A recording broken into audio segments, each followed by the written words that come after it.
Hi అండి. ఈ చిన్న వీడియో ఎందుకంటే మీకు తెలియాలని చెప్పి నేనైతే తీస్తున్నాను. ఇప్పుడు టైం అయితే 11:30 అయింది. ఇప్పుడైతే వంట చేసుకుంటున్నాను నేను. అసలు కువైట్ వాళ్ళ బుద్ధి ఎలా ఉంటుంది అంటే, అసలు నా టైమింగు పొద్దున్న 8, నైట్ 10 దాటితే డ్రైవర్లు రారు. అసలు కొంతమంది అయితేనే 10ంటికి కూడా వస్తూ ఉంటారు పెద్దవాళ్ళు. కొంతమంది అయితే అసలు 8, 9 దాటితే డ్రైవర్లు కూడా రారు. కానీ కువైట్ వాళ్ళు అప్పుడు దాకా బాగానే ఉంటారు. అది మగవాళ్ళు కాదు, ఆడవాళ్లే. మగవాళ్ళు 100కి 90%, 80% మంచివాళ్ళే ఉంటారు. పని విషయంలో, వేరే విషయంలో ఏమైనా తేడా చేస్తే అది మామూలుగా ఉండదులే, వాళ్ళు అంతకన్నా దారుణంగా చేస్తారు. కానీ ఆడవాళ్ళు మాత్రం అప్పుడు దాకా బాగానే ఉంటారు. వెళ్ళిపోయే టయానికి మేము వెళ్తున్నాం, కారు వచ్చేసిందని చెప్పే టయానికి అప్పుడు దాకా బాగానే ఉంటారు. అప్పటికప్పుడు మరి ఏం ఆలోచించుకుంటారో తెలియదు. అది చెయ్యి, ఇది చెయ్యి, ఇది చెయ్యి, అది చెయ్యంటారు.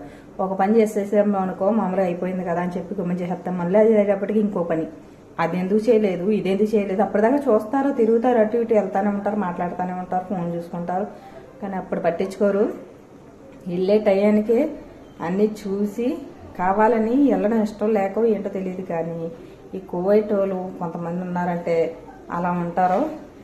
దాని గురించి మీకు, వాళ్ళ గురించి కూడా మీకు తెలియాలి కదా అని చెప్పి చెప్తున్నాను. ఇప్పుడు టైం 11 అవుతుంది. నేను ఎప్పుడు వండుకొని తినాలి? 11:30, 12 అయిపోద్ది తినేసి పడుకున్నప్పటికీ. పొద్దున్న మళ్ళీ 6ంటికి లేగాలి, మళ్ళీ 8ంటికల్లా మళ్ళీ వాళ్ళ ఇంట్లో ఉండాలి. అలా ఉంది. అలా ఉంటారండి కోవిడ్లోని చాలామంది. కొంతమంది ఉన్నారంటే అలా ఉండరు. మీకు టైం అంటే టైము చూసుకోరు. పని చేశారా, వెళ్ళిపోయారా అంతవరకు చూసుకుంటారు. మనమన్నా టైంకి ముందే వెళ్ళిపోమంటారు. 10ంటికి అనుకోండి, 7, 8ంటికి అయిపోయింది అనుకో వెళ్ళిపోమంటారు. అదే ఒక్కొక్కరు ఉన్నారంటే టైం టు టైం. నువ్వు పొద్దున్న ఎన్నింటికి వచ్చావు, సాయంత్రం ఎన్నింటికి వెళ్తున్నావు.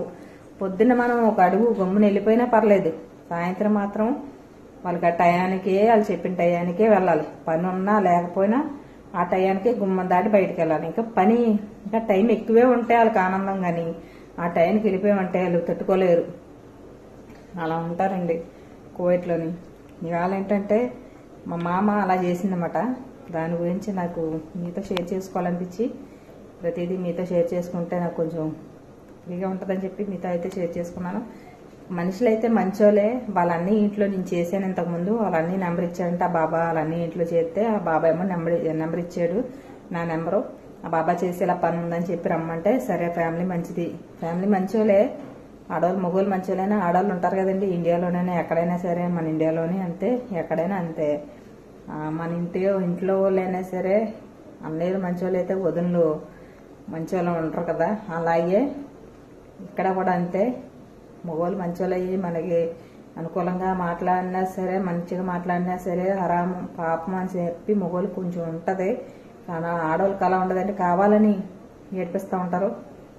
మళ్ళీ అదొకటి, ఇప్పుడు ఒంట్లో బాగున్నప్పుడు ప్రతి ఒక్కరికి, నాకే కదండి, ఒంట్లో బాగున్నప్పుడల్లా అసలు అంత బాధ పెట్టరు. కొంచెం ఏమైనా నీరసంగా ఉన్నది, ఒంట్లో బాగోలేదు, ఏమైనా వీక్గా ఉన్నారు, కొంచెం తలకపోటు వచ్చినా, ఏ జ్వరం వచ్చినా, ఏమొచ్చినా సరే కొంచెం వాళ్ళకి తెలిసిపోద్దాం. మరి ఎందుకంటే మనం వీక్గా ఉంటాం కదండి, కొంచెం నీరసంగా ఉంటాం కదా, అప్పుడే కావాలని అన్నీ ఎప్పుడెప్పుడో తీయించి మరి కావాలనే. నాకే కాదు, నేను కువైట్ ఇంట్లో ఉన్నప్పుడు పడ్డాను, ఇప్పుడు కూడా కువైట్ ఇంట్లో ఉన్న వాళ్ళు కూడా చాలా మంది అనిపిస్తున్నారు అలాగా. కావాలని ఇంట్లో బాగోలేనప్పుడే కావాలని ఒక పనికి 10 పనులు ఎక్కువ చెప్పి చేస్తారు. మరి ఎందుకు? అది ఒక ఆనందం అండి వాళ్ళకి, అదొక ఆనందం. కూర్చుంటే చూడలేరు. ఎప్పటిదాకా పని చేసి ఇలా కూర్చున్నామంటే చూడలేరు. ఒక్కొక్కరైతే పర్లేదు, పట్టించుకోరు. కానీ చాలా మంది ఫ్యామిలీ మంచిగా ఉన్నాయండి కోవిట్ ఇంట్లో.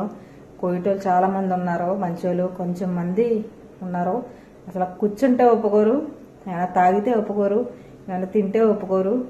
నేను ఇంతకుముందు చేసిన ఇంట్లో అయితే పాపం శ్రీలంక ఆవిడ ఏం తింటాకలేదు. కెమెరాలో, వంటగదిలో కూడా కెమెరాయే. ఏమైనా మంచిలు తాగినా ఆ గ్లాస్ పడేసేది. ఏమైనా అలుగు తిని వస్తువులు ఏమైనా ఉన్నాయంటే ఆ వస్తువు ఏమైనా తీసుకొని ఒకటి ఏమైనా తిన్నదంటే మొత్తం అన్నీ తీసి పాడేసేది. అంత టార్చర్ చూపించేది, కొట్టేది కూడా ఆవిడని. పాపం చాలా మనిషి అలా ఉండే ఆవిడ వెళ్ళేటప్పుడు అలా దారుణంగా తయారైందో. అలా ఉంటారండి చాలా మంది కోవిటోళ్ళు. కొంతమంది మాత్రం చాలా దారుణంగా ఉంటారు, కొంతమంది మాత్రం మంచోళ్ళు ఉంటారు. చాలా మంచోళ్ళు ఉంటారు కొంతమంది అయితే. నేనైతే వచ్చిన కాడి నుంచి 7 సంవత్సరాలు బట్టి నాకైతే కువైట్ ఇంట్లో 3 సంవత్సరాలు చేశాను. మా అమ్మ మంచిదే, కాకపోతే కొంచెం ఎవరికైనా ఉంటుందండి కొంచెం. అదే మరీ ఎక్కువ వాళ్ళు అయితే నేను ఇప్పటికి వచ్చి చూడలేదు.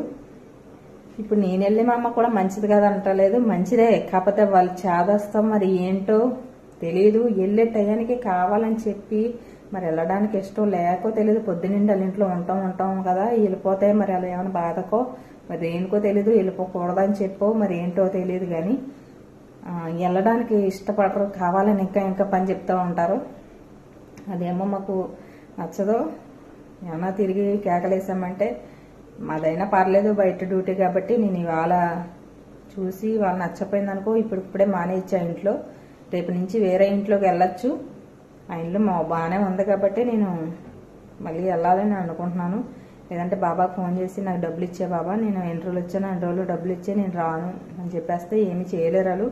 ఎందుకంటే అక్కమ్మ వాళ్ళది కాదు. అక్కమ్మ మేము డబ్బులు ఇచ్చి కొట్టించుకుంటాము. ప్రతి సంవత్సరం కూడా 1,50,000 2 లక్షలు ఇండియా డబ్బులు అవుతాయండి. 1,50,000 అవుతాయి అనుకుంటా. కొట్టించుకుంటాం కాబట్టి వాళ్ళకి వస్తే సంబంధం లేదు.